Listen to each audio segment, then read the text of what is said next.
Bass to Lyman Bass and Robert Bass. And thanks to Toy News International and Mattel, they sent us WWE Elite Collection The Shark. He came from 20,000.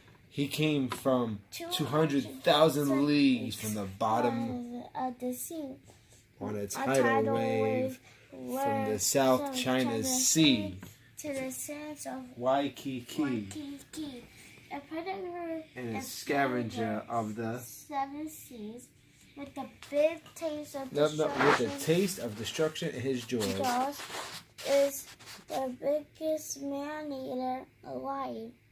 Heroes of WCW tremble in fear when the first monster of the Dungeon Doom is near.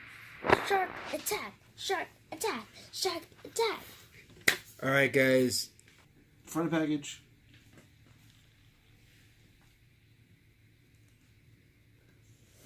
Side. Wait, side first. Wait, can I see the side? Ah. And then across the back. And John Tenta as the Shark. If you are a relatively new wrestling fan, you probably have no idea who this guy is. His name is John Tenta. He was Earthquake in the WWF and in WCW. He's had a few titles, but none more hysterically than the Shark. And also, there's warning small parts. Right, because there's a headband bandana right there. That's his one little extra accessory. But what about, is there anything else? No, he just comes with a bandana. He doesn't need anything else because he's the Shark. But what about his fin? He doesn't have a fin. He just wears a singlet with a shark's image on it. You see, there's a shark. No, on the back it's with a fin. No, but on here he's got a shark's mouth. You see? Shark! Yeah! Sorry. What did you do? That did his. That I guess that's supposed to be his fin. I don't know. I never quite got why he did that. I think you're supposed to do this. Earthquake was a wrestler. John Tenta was a wrestler who, for his size, was pretty damn impressive. He came and debuted, and then he disappeared and went back and forth between WCW, WWF. If I'm not mistaken, I think we looked this up. He actually was a sumo wrestler at one point in time. I don't know how. Wait, in Japan? Yeah, I don't know how well he did, or if that's even honestly true and not just kayfabe. And but then maybe he did good in the sumo wrestling. And he wasn't very good at sumo wrestling, so he came back to America and did real wrestling. Yeah. He professional wrestled. Makushita division. So he did make it. Yeah. He was legitimately. Or Makushita. Sorry. He was a sumo wrestler for a little bit. How long? Does it say? He was in a stable Sado Gatake. And he was his highest rank was Makushita 43. And yeah, I forgot about that. Yeah, I did see that. I shouldn't lie. Wait, what's up there? That's his record. When they created the Dungeon of Doom. See, this is when Kevin Sullivan, who is the head booker, who was writing the stories, wanted to create his own stable to fight the Hulkamaniacs, to fight Hulk Hogan, and it was called the Dungeon of Doom. And so Kevin Sullivan had like horns painted on his head, and he was like this occult leader type of character. And his first pick was John Tenta as the Shark because that makes sense. And so they painted teeth on his face, around his beard, and they put a bandana. He does look fierce. He does look fierce. Here's the back. You see what we just read to you. I love that his accessory includes a headband, because what else does he need? See? Attack. Nice. He's fierce. Would you look at that? Nice. And I love they have a little. I'm not gonna take this out. I'm gonna leave it in here for now. But the shark attack with the water.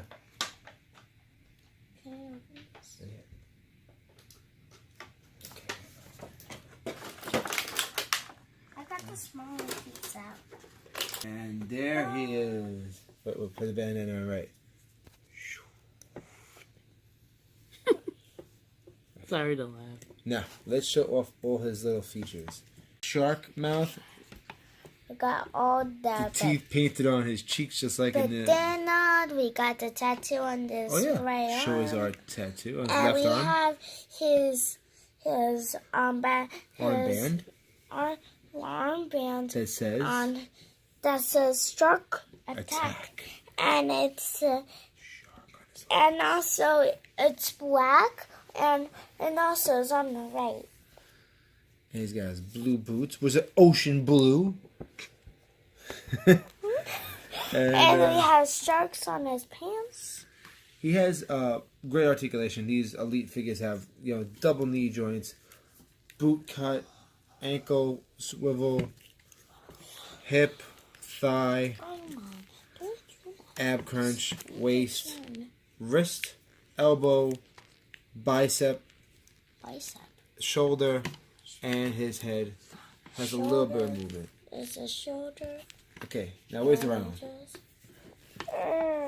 I am the biggest and baddest all over this place. There's no one bigger than the Oh, crap. Oh, you just got a hug. Okay, that's cool. Sumo time!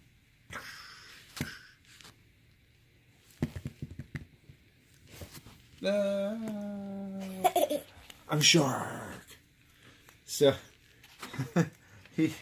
I kind of wish he could do that pose, but he just has closed fist, and the articulation is not going to allow for him. He's a heftier figure. Why he's hugging the grandma? He's hugging Durham. You go. Right. Oh, he goes to. Oh, the bandana fell off. It's over. One thing about the bandana, it's a removable piece. It doesn't really stay on his head too well. I love he's got the ponytail because he's gonna try his bandana on.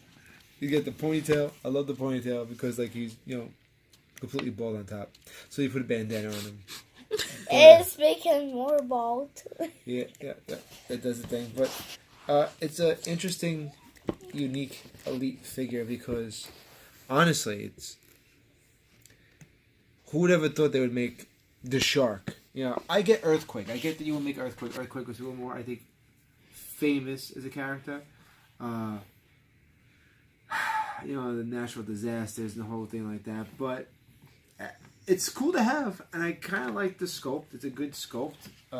His eye is covered up. He's a little blind now. No, he's not. No, he's blind. You can see again. He's got really, I'm not digging the bandana. They should have sculpted the bandana on. Why didn't they just glue it on? I don't know. But he can't do it. So.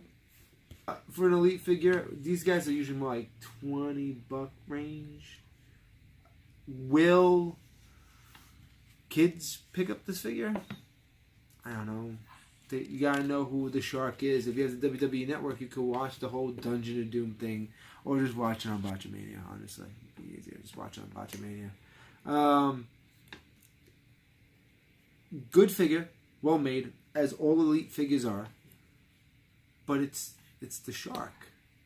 So, if I was walking down the aisle, would I pick up the Shark figure? If I needed to complete my Dungeon and Doom and recreate the scene when Hulk Hogan walks into the cave, goes and touches the water, goes, that's not hot. It's like, go watch the video. I'm not kidding. I'm legit. I'm being for real. That's legitimately what happens. But it's John Tenta. He had a good career, and he's fondly looked after as a great worker. Short life, unfortunately. Okay, here's a hug. Apparently, just like Bailey, he's a great hugger. Alright, guys. Tell me what you think of the Elite Shark figure. John Tenta. Shark attack. Alright. The slowest shark we'll see. I don't know what else to say. It's a beautiful sculpt. A good reuse of some parts. The paint scheme, top notch. Elite Shark WWE Elite series, and I never thought in my life I would see John Tenta as the Shark as an action figure. That goes to show you there's no end to the possibilities of who you get. I wonder who's next. I know they have a bunch of flashback figures, but this is cool. I need to stop talking about it because it is what it is. It's a decent figure. So guys, tell me what you think. Leave me a comment, subscribe, follow us on Instagram and Twitter. Thank you so much. Hit the notifications bell so you can be notified, and follow us on the social media platforms like Instagram and on Twitter. And until next time, guys, remember they're your toys. Put it in the way you want. Bye. What?